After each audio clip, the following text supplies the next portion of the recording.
Father Andrew De Silva lives between two worlds, serving God and his parishioners as the parochial vicar of St. Agnes Church in Clark, New Jersey, and serving his country as a captain in the U.S. Army Reserves.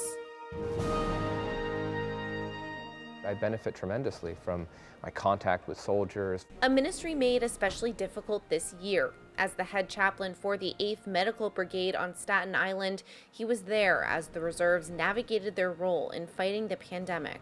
Usually, medical brigade kind of supports, the forward, components, whereas all of a sudden, it was like medical brigade's going to lead the way. Father De Silva got his first taste of Army life while in college at Virginia Military Institute. As the descendant of a long line of American heroes, the military was in his blood.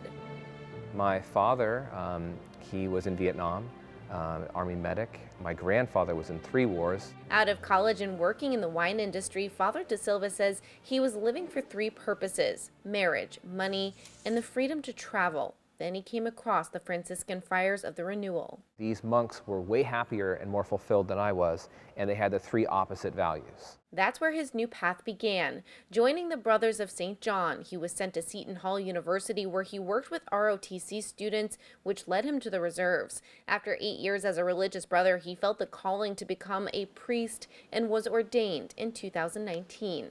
Now he's on his 2nd year as a priest and his 7th with the Chaplain Corps, juggling both of his callings, ministering to his parishioners, while always keeping a packed-to-go Army chaplain bag nearby. A lot of the soldiers, citizen soldiers, are working 2 jobs. They don't have the same structure. They've got a lot of stress, a lot of difficulties, and so there really is a tremendous need for people to kind of be there for them, to support them, to walk with them. This past year, as hospitals were overflowing and overwhelmed with COVID patients, being a chaplain meant supporting soldiers who are learning to set up field hospitals. Men and women fearlessly facing the coronavirus, a terrifying and deadly opponent, to protect their fellow Americans. Father De Silva's help and guidance was greatly needed. One big thing was just the uncertainty. Now he's urging fellow clergy to follow on his path. I would recommend that all of us be ready to wear a hat that we didn't expect to wear. I think that's something that 2020 has taught us. Serving God and country. In Clark, New Jersey, Emily Drewby, Current News.